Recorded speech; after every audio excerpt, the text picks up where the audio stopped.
L'homme qui a survécu 71 jours seul en plein désert, enterré vivant. Let's go. Salut tout le monde, bienvenue dans ce nouvel épisode d'Histoire de survie. Vous l'avez vu, on a changé de décor, je me trouve en pleine nature. En fait, ça devait être comme ça depuis le tout début de la série, mais à cause du confinement, on a décidé de tourner les premiers épisodes en studio. Cet épisode est sponsorisé par Displate, la marque de posters en métal, mais je vous en parle plus en détail en fin de vidéo avec un code promo si jamais ça vous intéresse.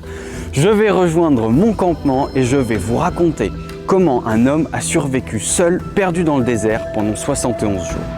On est le 24 janvier 2006 et Ricky Meggie, un jeune Australien de 35 ans, est au volant de sa voiture sur une route en plein milieu du désert australien. En fait, il se dirige vers Halls Creek pour rendre visite à un ami depuis la ville d'Adélaïde. La route qui sépare les deux villes passe à travers le territoire du Nord, un des endroits les plus reculés d'Australie. 2500 km d'une route qui va tout droit en plein désert. Un petit peu avant l'arrivée, Meggie décide de prendre un raccourci qu'il connaît bien et en fait il quitte l'autoroute pour poursuivre sur une route bien moins fréquentée qui traverse le désert. Plus loin, il tombe sur une voiture et 3 personnes qui ont l'air en panne. Il est obligé de s'arrêter parce que la route est si peu fréquentée qu'il sait que s'il ne s'arrête pas, les 3 personnes risquent probablement d'attendre plusieurs heures, voire plusieurs jours avant de recroiser quelqu'un. Mais il n'est pas bête, Meggie, il reste prudent, il sait que ça peut être très dangereux de s'arrêter dans des zones reculées et en fait il gare sa voiture loin devant le véhicule en panne et il fait signe à une seule des 3 personnes de s'approcher. Là, la personne s'approche, lui explique ce qui se passe et en fait, il comprend qu'ils sont en panne d'essence. Et Meggie, il décide d'embarquer la personne avec lui dans sa voiture jusqu'à la prochaine ville pour qu'il puisse racheter de l'essence. Pendant le trajet, il ne se passe pas grand-chose. L'inconnu ne dit rien, est très silencieux et de son côté, Meggie, il boit du rhum coca tranquillement sur la route. Mais il y a un moment où il demande à l'inconnu de lui servir une nouvelle canette de rhum coca et c'est le seul moment où il va quitter sa boisson des yeux pendant un court instant. Et en fait, ce qui va se passer, c'est que après avoir ouvert cette deuxième canette, Meggie va commencer à se sentir de plus en plus léger, va voir l'environnement tourbillonner autour de lui et va perdre connaissance. Lorsqu'il se réveille, c'est assez surréaliste, il est assis sur le siège passager de sa voiture, il est tout seul et sa voiture a été garée. Il est totalement dans le gaz, il sort du véhicule et il entend une voix d'homme et une voix de femme. Il cherche un petit peu à les rejoindre, mais au bout d'un moment il se dit mais qu'est-ce qui se passe, c'est n'importe quoi, il est totalement dans le gaz et il décide de faire demi-tour. Il re-rentre dans sa voiture, découvre que les clés sont toujours sur le contact, donc lui il réfléchit pas, il se dit je me casse de là, il met le contact et il se barre. Sauf que là surgit de derrière les buissons un homme qui se jette sur le coffre de sa voiture. Et là c'est une course-poursuite digne d'une scène de film les amis. Il accélère, il freine, il fait des gauches-droites, il comprend que l'homme est un agresseur, il veut s'en débarrasser, mais ce dernier s'accroche corps et âme à la voiture et Meggie n'arrive pas, malgré ses manœuvres, à le faire tomber du véhicule.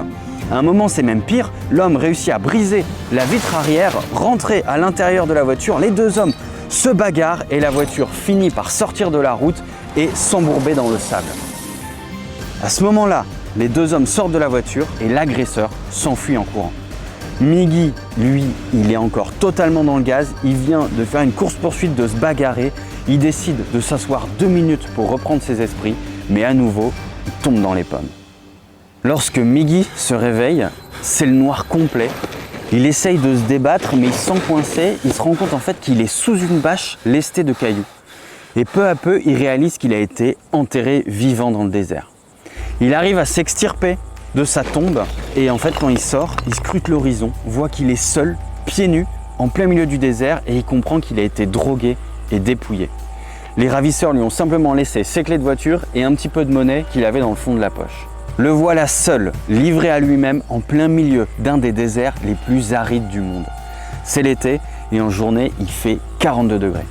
Immédiatement, Meggie il décide de marcher vers l'est parce que c'est là d'où il vient et il espère le plus rapidement possible tomber sur une ville.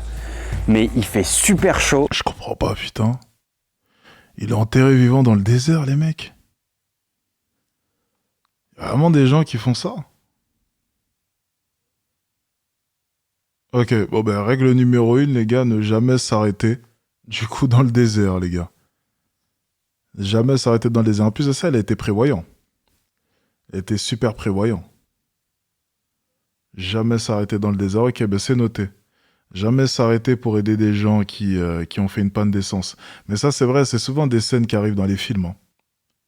C'est souvent des scènes qui arrivent dans les films. Comment c'est possible d'être autant inhumain avec un inconnu comme ça? Tu sais, franchement, il se passe tellement des choses, même pires dans ce monde. Franchement, ça me surprend pas. Ça me surprend pas. Et pendant la marche, il tombe à nouveau plusieurs fois dans les pommes.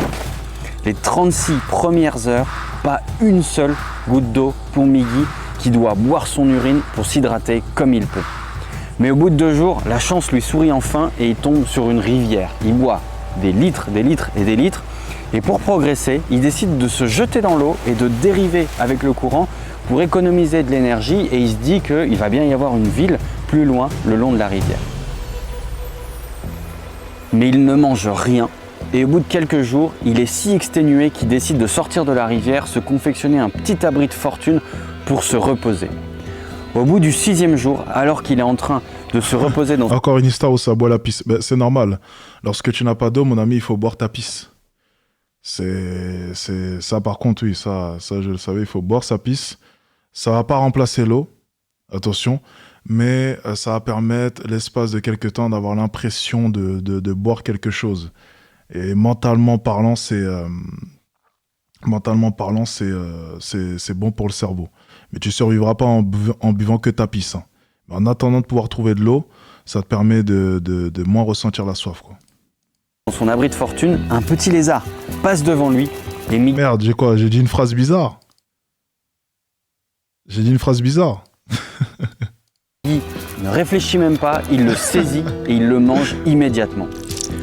Au menu des 2 prochains mois, des grenouilles, des chenilles, des sauterelles, des blattes et même des sangsues que Miggy doit se dépêcher de déchiqueter avec ses dents avant qu'elles n'arrivent à se saisir à l'intérieur de sa bouche. Il mange aussi des plantes qu'il teste lui-même des fois au prix de tomber malade parce que il les goûte un peu et il y en a, ça passe, c'est comestible, mais il y en a qui sont toxiques et donc ça le rend totalement malade. Il reste quand même 3 semaines dans ce petit abri de fortune, mais après il décide de se remettre en direction de l'est et se jette à nouveau dans la rivière et il tombe sur une route de terre et donc il quitte sa rivière pour suivre cette route. Un petit peu plus loin, il tombe sur une intersection. À gauche, Borry et à droite, Wallumunga Yards. Et là, il ne sait pas si c'est une bénédiction ou une malédiction. Laquelle de ces 2 directions mène à la civilisation la plus proche? Il n'en a tout simplement aucune idée et il décide d'aller vers la gauche, vers Borry. Là, c'est très difficile pour lui parce qu'il a quitté la rivière. En fait, il a quitté sa seule source d'eau et il est obligé de se contenter de l'eau de pluie pour boire. 90 km plus loin, il tombe sur des enclos vides et du matériel de ferme. Et là, il décide à nouveau de se fabriquer un abri. Il utilise un abreuvoir à bovins qui retourne. Il se place à côté d'un point d'eau et il se fabrique un abri dans un trou. Et en fait, ça lui permet d'être à l'abri du soleil pendant la journée. Il ne le sait pas encore, mais il va y vivre pendant 7 semaines. Dans son abri, Miggy développe une petite routine. En fait, la journée, il se repose à l'ombre pour éviter les grosses chaleurs et le soir, il part faire sa petite tournée à la recherche d'eau et de nourriture. Il arrive à manger un repas par jour, mais c'est vraiment pas beaucoup et il perd dangereusement du poids. Dans son malheur, Miggy a quand même un tout petit peu de chance puisqu'il s'est perdu en pleine saison des pluies et c'est une saison qui est propice à trouver de la nourriture, de la végétation et de l'eau. C'est d'ailleurs la seule saison qui lui aurait permis de survivre. S'il s'était perdu pendant la saison sèche, il n'avait aucune chance de survie. Miggy est toujours optimiste et chaque jour qui passe, il espère être retrouvé. Mais un matin, il se réveille avec une rage de dents terrible, la mâchoire gonflée, et alors qu'il s'ausculte comme il peut, il se rend compte qu'il a un abcès sous une dent. Et ça, c'est valable pour une situation de survie comme pour à la ville. Un abcès dentaire, une infection dans la mâchoire, ça peut être extrêmement dangereux et on peut en mourir. L'infection peut rapidement gagner le cerveau et vous tuer. Miggy n'a pas le choix, il doit s'opérer. Avec du fil de fer qu'il avait dans le matériel de ferme et sa clé de voiture qui, souvenez-vous, est toujours dans sa poche, il décide de s'opérer et se charcute la gencive pour s'arracher la dent infectée. Le mélange de sang, de pus et de germes se déverse dans sa bouche. Ricky, qui sur le moment a tellement faim, en avale même un petit peu et dit « j'ai eu presque la sensation de manger un repas ». C'est vraiment immonde et il a tellement mal que pendant l'opération, il tombe 2 fois dans les pommes. Quand il se réveille, il est extrêmement affaibli par son opération et ne peut plus ouvrir la mâchoire. Déjà qu'il mangeait peu, le voilà totalement privé de nourriture. C'est à ce moment-là que sa foi inébranlable dans le fait qu'il allait être retrouvé commence à s'effriter et petit à petit, il perd espoir. Il décide même de se fabriquer une croix en bois qu'il place au-dessus de son abri. Son abri sera aussi sa tombe. Putain. Mais Miggy ne meurt pas et ça fait maintenant 71 jours qu'il est seul, livré à lui-même dans le désert australien. Alors qu'il se prépare à partir tant bien que mal pour sa tournée quotidienne, il entend le bruit d'un moteur de voiture.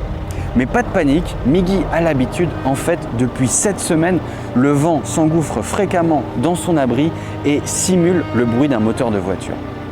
Sauf que cette fois-ci, le bruit continue et à un moment, Miggy distingue le son d'un changement de vitesse. Cette fois-ci, aucun doute, c'est bel et bien un véhicule qui s'approche de son abri.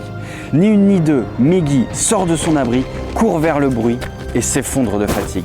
Il est beaucoup trop faible et n'arrive plus à marcher. Il rampe en direction du bruit, il hurle comme il peut, mais ses cordes vocales sont si desséchées qu'elles ne produisent aucun son. Quelle horreur d'imaginer la voiture passer à côté de lui sans le voir.